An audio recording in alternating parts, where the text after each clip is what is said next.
지난 4월 15일 일본의 경제매체 인주 온라인은 최근 세계적인 투자자로 잘 알려진 짐 로저스가 버려지는 일본이라는 책을 발간하면서 일본 경제가 국가파산이라는 절체절명의 위기를 피하기 위해서는 한국을 무조건 따라 배워야 한다는 충격적인 조언을 내놓았다며 이를 대대적으로 보도했습니다. 먼저 일본 매체는 짐 로저스의 저서에 따르면 최근 들어 세계 각국이 공급망 체인에서 탈중국을 목표로 하는 움직임이 점점 가속화되고 있다고 보도했습니다. 특히 이러한 경향은 러시아의 우크라이나 침공 이후로 더 본격화되고 있는데 흥미로운 것은 세계 경제의 탈중국화가 다양한 국가들에게 새로운 기회를 안겨주고 있다는 것입니다. 하지만 짐 로저스는 세계 각국이 이러한 기회를 잡기 위해서는 몇 가지 조건을 갖춰야 한다고 지적했는데 그 중에서 가장 중요한 것은 수요가 있는 물건을 만드는 것과 함께 높은 경쟁력을 갖춰야 한다는 것입니다. 그러나 일본 매체는 짐 로저스의 저서에 따르면 일본은 이러한 기회를 잡기는커녕 더 깊은 쇠락의 길에 접어들고 있는 상황이라며 거센 분통을 터뜨렸습니다.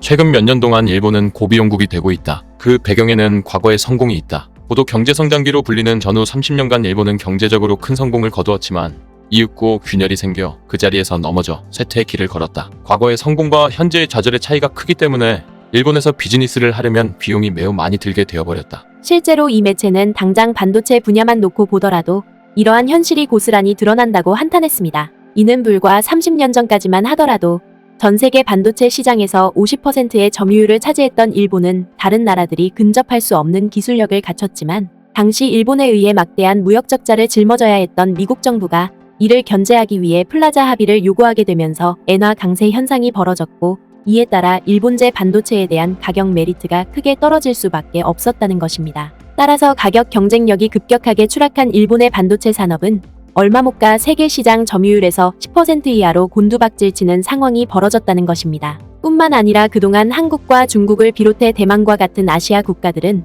새로운 반도체 개발을 위해 천문학적인 자금을 투자하고 있는 것과 달리 일본 기업과 일본 정부는 오히려 이와 정반대로 막대한 투자는커녕 반도체 산업을 사양산업으로 여기고 이에 대한 육성을 게을리해왔다는 것입니다. 따라서 이 매체는 현재 전 세계적으로 칩 산업의 중요성이 그 어느 때보다 높아지면서 일본 정부가 지난 2021년에 반도체 전략을 발표하고 부랴부랴 대책 마련에 나섰지만 이미 때는 늦은 상황이었다고 비판했습니다. 특히 이 매체는 짐 로저스의 저서에 따르면 대만과 중국의 지정학적 리스크로 인해 대만의 반도체 산업이 큰 위험에 놓이게 되면서 이에 대한 반대급부로 시종일관 투자 규모를 막대하게 늘려왔던 한국의 반도체 산업이 크게 주목받고 있는 상황인 점을 고려했을 때 미래의 기회를 잡기 위한 전략 마련이 얼마나 중요한지를 여실히 입증해준다고 지적했습니다. 뒤이어 일본 매체는 짐 로저스의 조언대로 자국 경제를 다시금 부활시키기 위해서는 유럽연합처럼 한국과 중국이 함께하는 경제공동체 구축이 절실하지만 정작 일본 정부는 두 나라를 상대로 가진 갈등을 촉발해왔다고 지적했습니다. 세계는 항상 변화를 거듭하고 있다. 기회를 잡고 싶다면 싸고 경쟁력이 높으며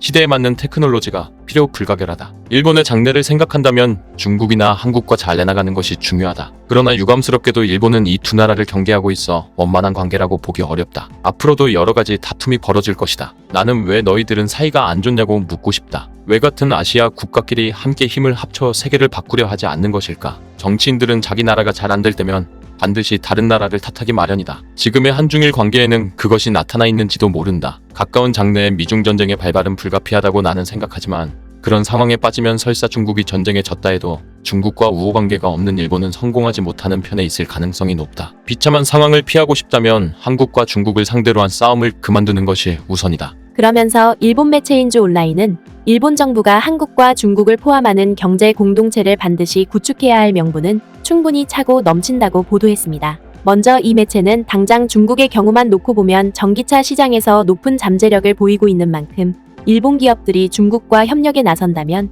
일본의 소재 산업에 엄청난 성장을 안겨줄 것이라고 전망했습니다. 실제로 일본 매체는 짐 로저스의 저서에 따르면 그동안 일본 기업들은 자동차와 TV 등 완제품 생산을 고집해왔지만 이제는 그 경쟁력이 한국과 중국에 비해 크게 뒤처지는 만큼 경영 마인드를 바꿀 필요가 있다고 지적했습니다. 이는 일본 기업들이 경쟁력이 낮은 제조업과 완제품 시장에 집착하기보다는 중국 제조업과의 협력을 발판 삼아 부품과 소재 산업을 더욱더 공략해야 한다는 것입니다. 특히 이 매체는 당장 영국의 사례를 반면교사로 삼을 필요가 있다고 보도했습니다. 19세기에는 세계 주요 공산품의 절반을 제조하던 영국이었지만 그 후부터 다른 나라의 추격을 받은 영국 제품은 시장에서 도태되어 갔다. 일본도 1960년대 이후 한동안 훌륭한 퀄리티의 제품을 제조했지만 그것은 지금으로부터 60여 년 전의 이야기고 그 후에는 상황이 달라져 현재 제조업 1위는 중국이라는 것이다. 또한 이 매체는 일본의 근본적인 발전을 도모하기 위해서는 중국과의 관계 개선도 중요하지만 이웃나라인 한국의 잠재력을 절대 간과해서는 안 된다고 지적했습니다.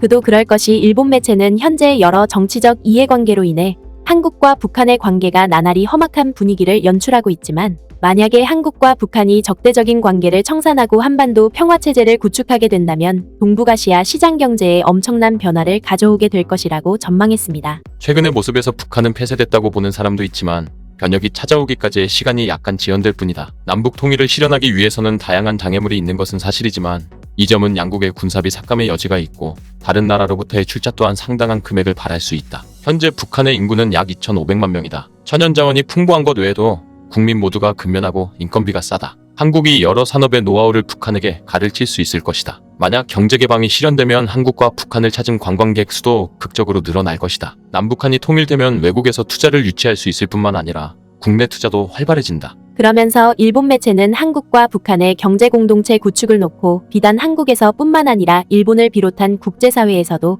이를 회의적으로 보는 시각이 팽배하지만 짐 로저스는 이에 대해 정반대의 인식을 갖고 있다고 보도했습니다. 이는 일례로 독일 통일의 사례에서도 극명하게 나타나듯이 한반도 통일이 뜻하지 않은 순간에 갑작스럽게 이뤄질 수 있다는 것입니다. 빌리 브란트라는 옛 서독 총리가 독일 TV와 가진 인터뷰에서 독일 통일은 내가 살아있는 동안 절대 이루어지지 않을 것이라고 말했다. 그러나 그해 11월 베를린 장벽은 무너졌다. 여러분도 마찬가지로 현 시점에서는 38선이 열리는 것을 상상할 수 없을 것이다. 그러나 변화란 이렇게 갑자기 오는 것이다. 걸림돌은 미국의 존재지만 한국의 많은 군대를 주둔시키는 것보다 북한의 단계적인 경제 개방이 현실적이다. 또한 이 매체는 한국이 가지는 경제적 장점은 북한과의 통일뿐만 아니라 다른 나라와의 외교 관계에서도 큰 빛을 발휘한다고 소개했습니다. 특히 이 매체는 한국과 2019년에 특별 전략적 동반자 관계를 구축한 우즈베키스탄이 가장 대표적이라고 할 수 있다고 보도했습니다. 실제로 이 매체는 짐 로저스가 밝힌 바에 따르면 우즈베키스탄의 무궁무진한 성장 잠재력을 감안했을 때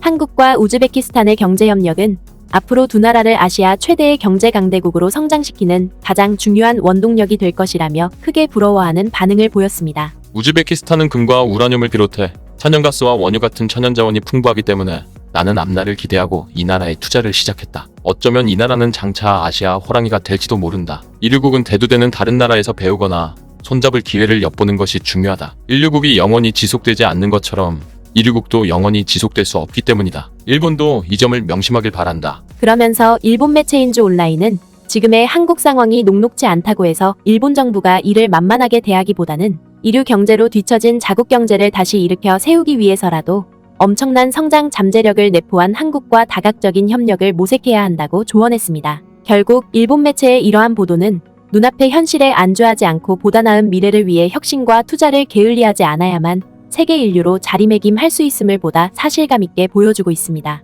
구네스북 영상을 유익하게 보셨다면 구독과 알림 설정 꼭 부탁드리겠습니다.